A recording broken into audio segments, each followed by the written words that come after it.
Jenderal Gatot Subroto lahir di Sumpyuh, Banyumas, Jawa Tengah pada tanggal 10 Oktober 1907 dan meninggal di Jakarta pada tanggal 11 Juni 1962 pada umur 54 tahun. Beliau adalah tokoh perjuangan militer Indonesia dalam merebut kemerdekaan dan juga pahlawan nasional Indonesia. Ia dimakamkan di Ungaran, Kabupaten Semarang. Tamat pendidikan dasar di Hollands Inlet School atau HIS, Gatot Subroto tidak melanjutkan ke jenjang yang lebih tinggi, tetapi memilih menjadi pegawai. Namun tak lama kemudian, pada tahun 1923, beliau memasuki Sekolah Militer KNIL di Magelang. Sempat menjadi sersan kelas 2 saat dikirim di Padang Panjang selama 5 tahun. Gatot Subroto kemudian dikirim ke Sukabumi untuk mengikuti pendidikan lanjutan, yaitu pendidikan Masos. Gatot Subroto dikenal sebagai tentara yang solider terhadap rakyat kecil, meski tengah bekerja sebagai tentara kependudukan Belanda dan Jepang. Ia dianggap contoh seorang pemimpin yang layak diapresiasi berkat jasa-jasanya. Bergabung dengan KNIL membuat Gatot Subroto paham dan mengerti bagaimana seorang tentara harus bertindak. Setelah Jepang menduduki Indonesia, serta-merta Gatot Subroto pun mengikuti pendidikan pembela tanah air atau PETA, yaitu sebuah organisasi militer milik Jepang yang merekrut tentara pribumi untuk berperang. Di sanalah karir Gatot Subroto mulai merangkak naik. Selepas lulus dari pendidikan PETA, ia diangkat menjadi komandan kompi di Banyumas sebelum akhirnya ditunjuk menjadi komandan batalion. Setelah kemerdekaan, Gatot Subroto memilih masuk Tentara Keamanan Rakyat atau TKR dan karirnya berlanjut hingga dipercaya menjadi Panglima Divisi 2, Panglima Korps Polisi Militer, dan Gubernur Militer Daerah Surakarta dan sekitarnya. Gatot Subroto dikenal sebagai tentara yang solider terhadap rakyat kecil meski tengah bekerja sebagai tentara kependudukan Belanda dan Jepang. Selama menjabat sebagai komandan kompi dan komandan batalion, Gatot Subroto dinilai sering memihak kepada rakyat pribumi. Hal itulah yang seringkali membuat ia ditegur oleh atasannya. Namun, bukan berarti sering mendapat teguran dari atasan membuat Gatot Subroto kapok dan patuh terhadap perintah. Justru hal itulah yang membuat Gatot Subroto mendapatkan angin segar untuk sekedar menakuti dan mengancam pihak Jepang.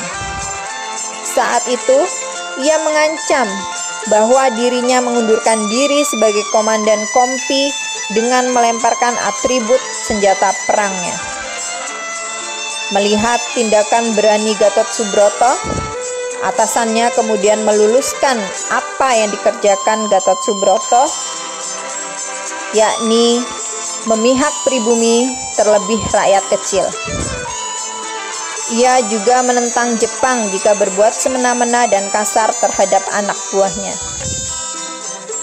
Setelah kemerdekaan Indonesia berhasil didapat, Gatot Subroto kemudian membentuk Tentara Keamanan Rakyat yang merupakan cikal bakal nama Tentara Nasional Indonesia yang ada saat ini.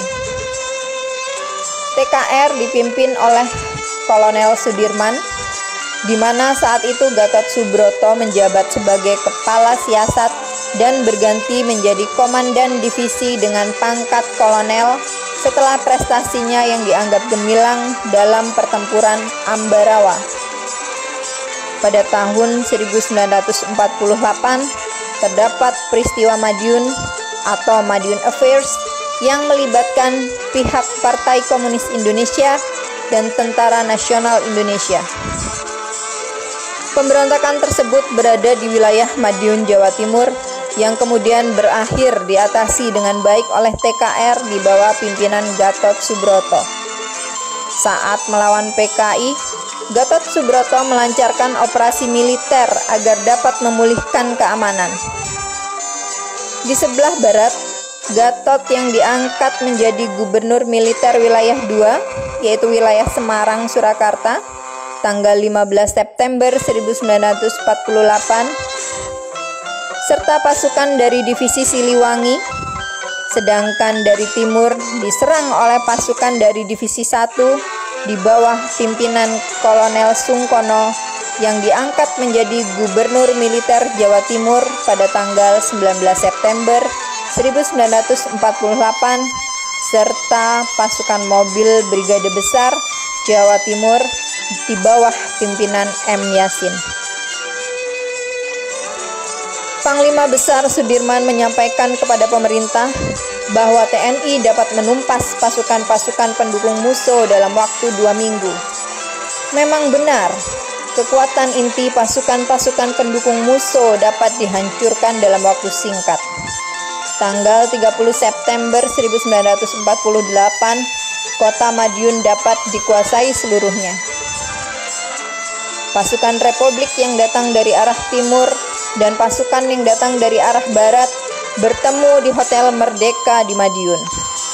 Namun, pimpinan kelompok kiri beserta beberapa pasukan pendukung mereka lolos dan dapat melarikan diri ke beberapa arah sehingga tidak dapat segera ditangkap.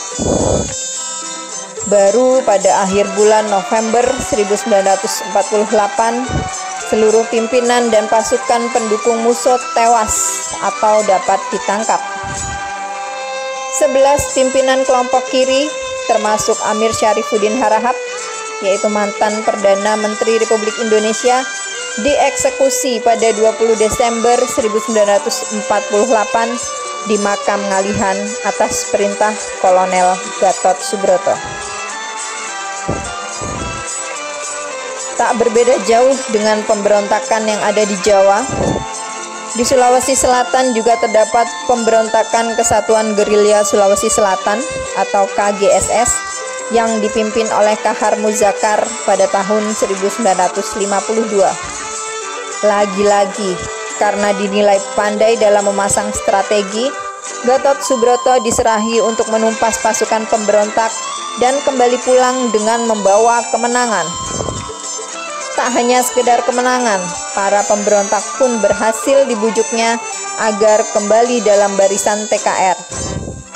Berkat usahanya tersebut, Gatot Subroto diangkat menjadi Panglima Tentara dan Teritorium 4 Diponegoro pada tahun yang sama. Selama memimpin, Gatot Subroto dikenal sebagai pemimpin yang disiplin, tegas, berani, dan membela kaum yang tertindas. Maka pada tahun 1953, ketika terjadi kerusuhan di Istana Negara akibat tuntutan rakyat atas pembubaran parlemen ditolak, Gatot Subroto yang dituduh sebagai dalang kerusuhan tersebut langsung mengundurkan diri dari jabatannya sekaligus dari dinas militer. Pada tahun 1953, ia mengundurkan diri dari dinas militer, tetapi 3 tahun kemudian diaktifkan kembali sekaligus diangkat menjadi Wakil Kepala Staf Angkatan Darat pada tahun 1956. Melalui tangannya, ia berhasil melumpuhkan pemberontakan Pemerintah Revolusioner Republik Indonesia Perjuangan Rakyat Semesta yang ada di Sumatera dan Sulawesi Utara. Pada tanggal 11 Juni 1962, Gatot Subroto meninggal di usia 54 tahun. Pangkat terakhir yang disandangnya adalah Letnan Jenderal.